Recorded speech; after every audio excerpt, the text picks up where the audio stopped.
But nothing in her life was as much of a turning point as the raid she made on a laboratory one night. It was the year 2006, and controversial experiments in genetic engineering were gaining momentum.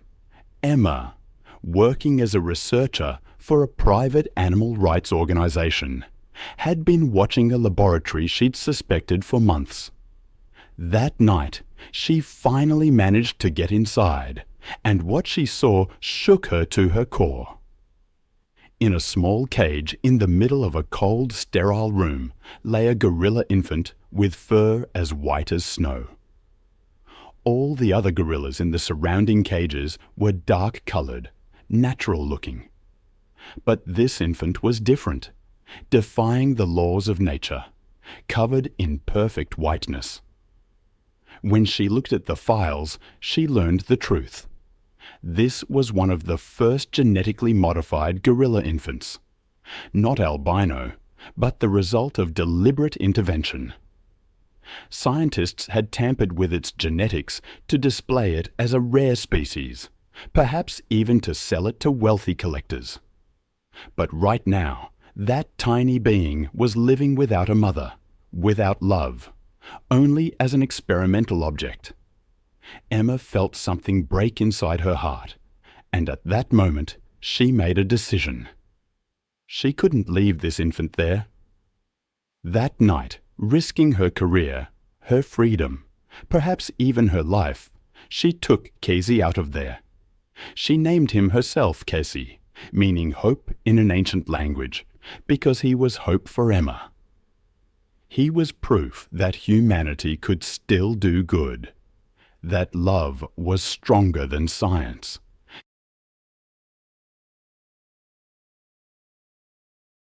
The first days weren't easy. Kesi had been traumatized. He cried through the nights, trembled in Emma's arms.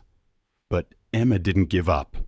She fed him by warming milk, put him to sleep, singing lullabies for hours, slowly gaining his trust by showing him she was there every time he woke up. As months passed, the bond between them grew stronger.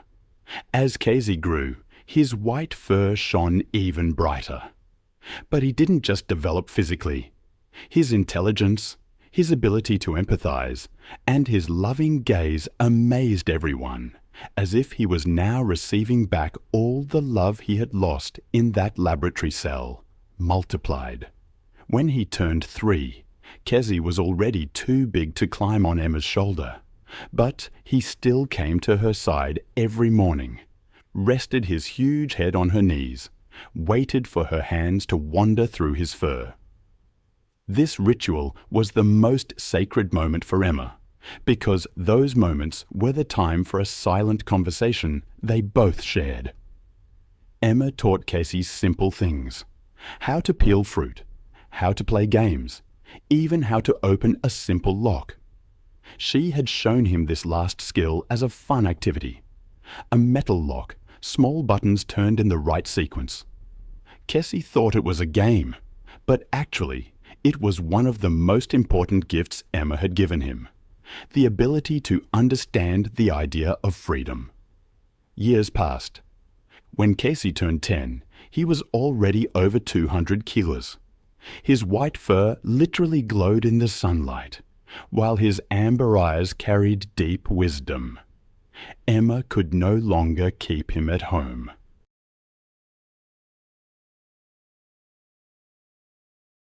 This would be dangerous and wrong, but the solution she found was the best for him. The local rehabilitation center agreed to accept Kesi. This was a professional facility designed for injured animals in need of protection with large areas. Kesi would be safe there, cared for by experts, and able to move freely in a large area. The day she took him there, Emma felt something tear inside her. Kesi looked at her. There was an understanding in those big eyes, as if he knew, as if he understood that Emma thought this was best for him. And as she left him, Emma stroked his head one last time, whispered in his ear one last time, I will always love you, Kesi. You're my son." And Kesi touched Emma's face one last time. Those giant fingers touched hers as if making a promise that he would never forget her. After that day, Emma visited him every week. According to the centre's rules, she couldn't make direct contact, but just watching him from behind the bars was enough. Every time Kesi saw her, he would stand up, place his hands on the bars, and look at her. Such a look that it was as if he was speaking, as if saying, "Mum, you're here. Everything is." Time was merciless, especially toward Emma.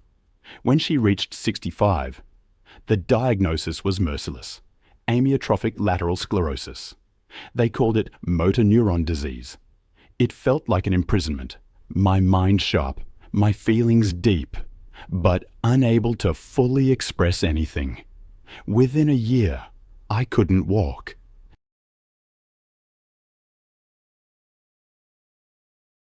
Confined to a wheelchair, my speech became difficult, each word an effort. Visiting Kesi became impossible. My health simply wouldn't allow it. Months passed since I'd last seen him, and the absence consumed me. I knew my time was running out, and I wanted to see him one last time. My sister Sarah understood. She contacted the Rehabilitation Centre, got special permission, and one spring morning, with cherry blossoms dancing in the air, she took me to the centre in my wheelchair.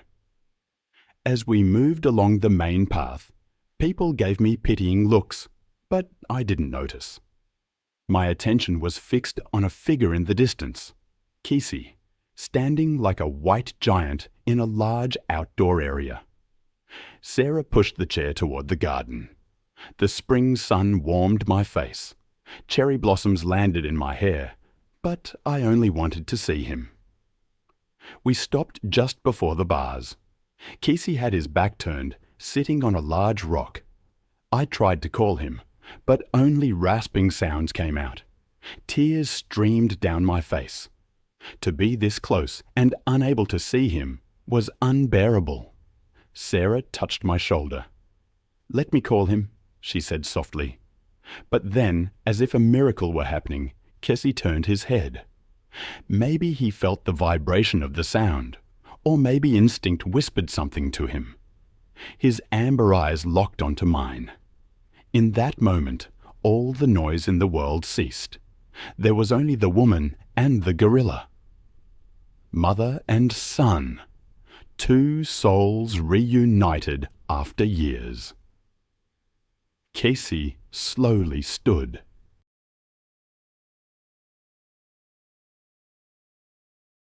He turned the first button right, the second left, the third right. A click sounded. The lock had opened. Sarah gasped. "Oh my God," she whispered. The security guards noticed the situation on the monitors and panicked. The alarm sounded, but I wasn't afraid. I was looking into Kesi's eyes, and there was no danger there. There was only love. Kesi slowly pushed the door.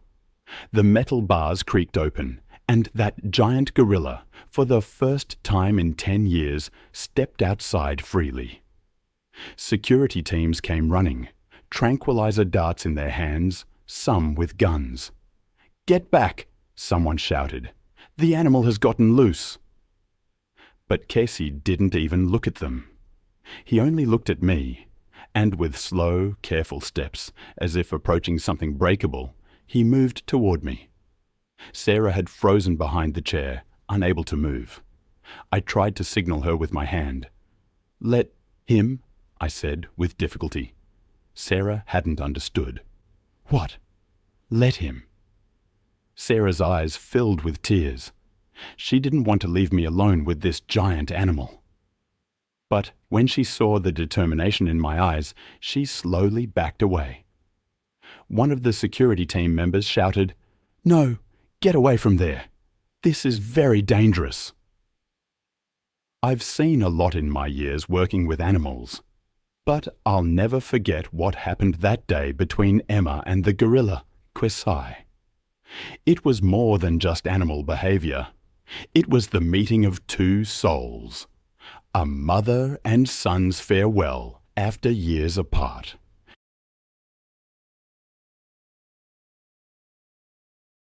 Even science struggles to fully explain a bond like that. Sarah told everyone to stop, to just wait. Kesi was right in front of Emma, his shadow covering her. Sunlight broke on his white fur, almost like a halo. He slowly crouched down until his face was almost level with hers. Then, so gently, he reached out a giant hand, his fingers touching Emma's face. He caressed her cheek, took a cherry blossom petal from her hair, examined it, and placed it on the ground. Then he rested his huge head on Emma's knees.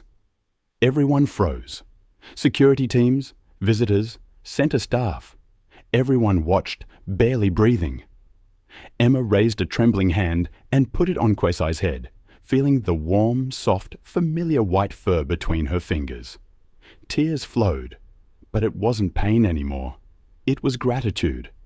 Kesi made a strange, almost human-like whimpering sound, the kind gorillas make only in the deepest emotional moments, as if saying, "Mom, you're here. I missed you. I never forgot you." Words, difficult and choppy, fell from Emma's lips. "I love you, Kesi." And Kesi, lifting his head slightly, looked at her. There were no tears in his amber eyes, but there was understanding, acceptance, as if he knew she wouldn't be with him much longer. His giant hand reached for the wheelchair armrest, carefully examined the metal edges, then placed his hand on Emma's. Their hands joined under the sun as cherry blossoms fell. Emma realized Kesi was being careful not to hit the edge of the wheelchair.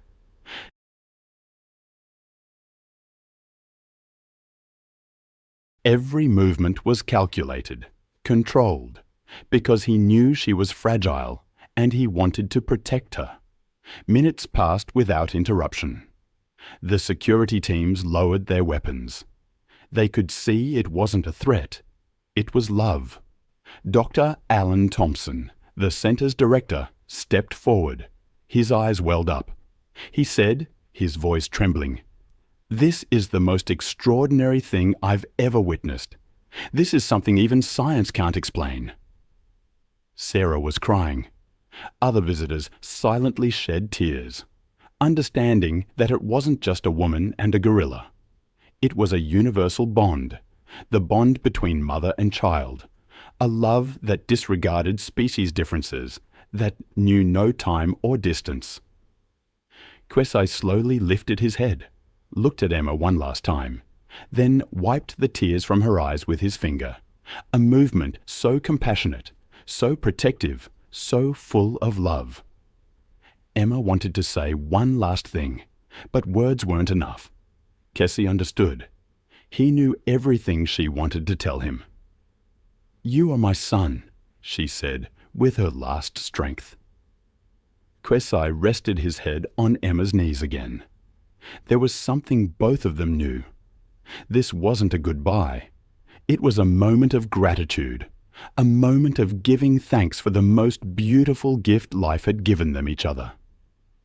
Cherry blossoms continued to fall, pink petals landing on white fur as the sun shone on the wheelchair's metal surface. Everything felt perfect. As the sun rose toward noon, Kesi stayed by Emma's side. He didn't want to leave. "Doctor,"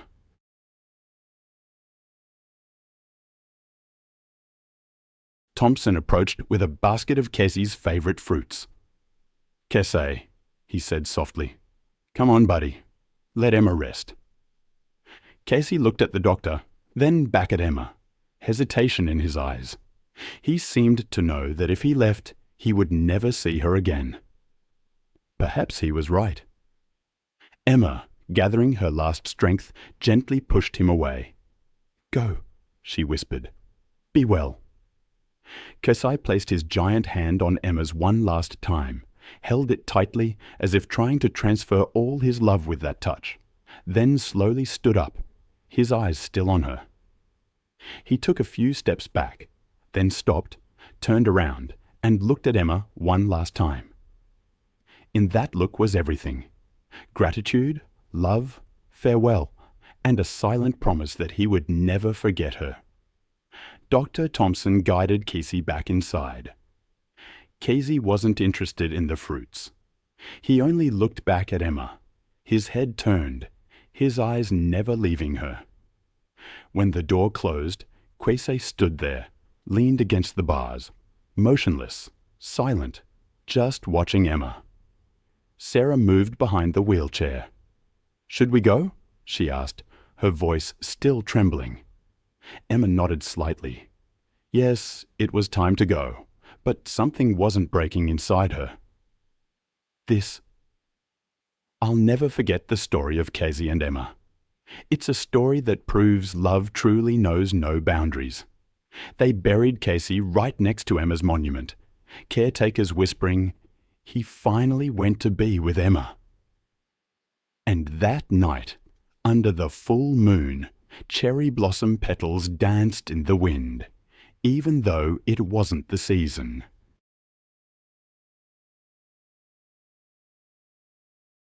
As if Emma and Kesi were somehow still showing their affection. That moment at the centre, when the chair began to turn, it was a real farewell. They both knew it. And then Kesi made that sound, a long, pain-filled call, the kind gorillas make only in the most profound situations, a mother's call, or a son's. As they moved toward the exit, people silently made way, still under the spell of what they had witnessed. Some were crying, others simply looked on in shock, realizing they had seen something beyond normal animal behavior, something akin to a miracle. Back home, Sarah made tea for Emma, but she couldn't drink it. She felt utterly empty, as if a part of herself had stayed behind with Kesi. That night, Emma lay in bed, gazing at the ceiling, remembering the night she first saw Kesi, that tiny white infant, and how she had taken him in her arms. "I will protect you," she had promised. "I will love you." And she had kept that promise every day, every moment, doing what was best for him. Days turned into weeks. Sarah brought her news of Kesi, saying he was doing well. But Sarah didn't mention that every evening at sunset, Kesi would come to the bars and look at the last place Emma had stood. 2 months later, Emma woke up one morning struggling to breathe. The disease had progressed. She refused an ambulance, wanting to remain at home in peace. That night, as she lay in bed, she looked out the window at the full moon, its white light filling the room.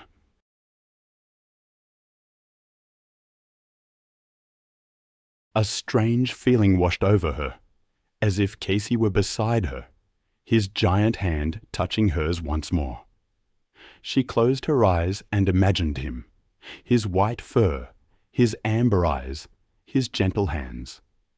She pictured that last perfect day, the cherry blossoms dancing in the air, the sun illuminating everything. "Thank you," she whispered into the darkness. "Thank you for letting me love you, Kesi." And that night, Emma fell asleep in peace. The next morning, Sarah couldn't wake her. Emma was gone, but with a smile on her face, a peaceful, happy expression, as if she had dreamt a beautiful dream. When Dr. Thompson heard the news, he wept. Emma had not only saved an animal's life, but had given him a life, a loving, meaningful life. How would they tell Kesi? How do you tell a gorilla that the person he loved most has died? But Kesi already knew. That morning, he didn't come to the bars as usual. For the first time in days, He broke his morning routine. He simply sat in the farthest corner of his area, head bowed, motionless, as if in mourning. Dr. Thompson made a decision. He asked Sarah for Emma's favorite shawl, and one morning, in the early hours, he left it in Kesi's area. When Kesi saw the shawl, he froze. He approached, smelled it, and at that moment his giant body trembled. He grasped the shawl, brought it to his face, and inhaled deeply. It was Emma's scent, lavender and daisy. Kesi had never forgotten it. He gently pressed the shawl to his chest and bowed his head.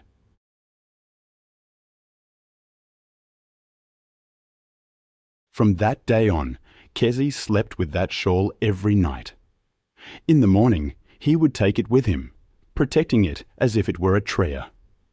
It was his way of maintaining his connection with Emma. Months passed.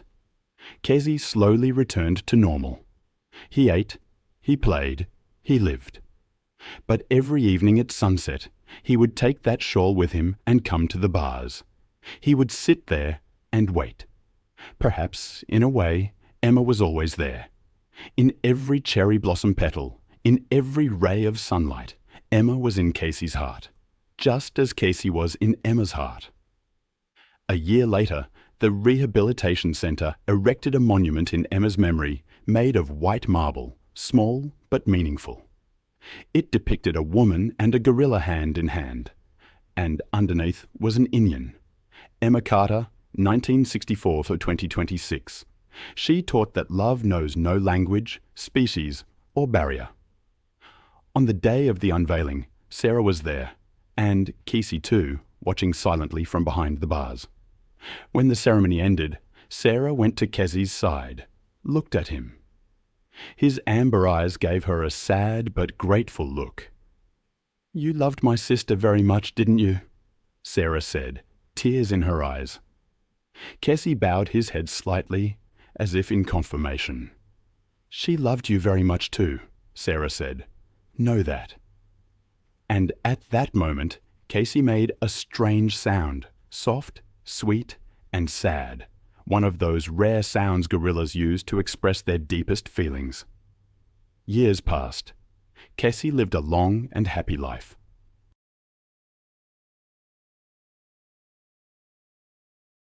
Grey strands appeared among his white fur, but the sparkle in his eyes never disappeared, and he carried Emma's shawl with him until he died. One autumn morning, Kesi peacefully passed away. Veterinarians said his heart had stopped, but caretakers said something else. They said he had finally gone to be with Emma. They buried Kesi right next to Emma's monument and wrote on it, "Kesi, 2006-2023. He knew what love was, and he never forgot it." It's easy to imagine them together, isn't it? After all this time, after all the history, we can still feel the echoes of their lives intertwining. If this story touched your heart, well, it touched mine too.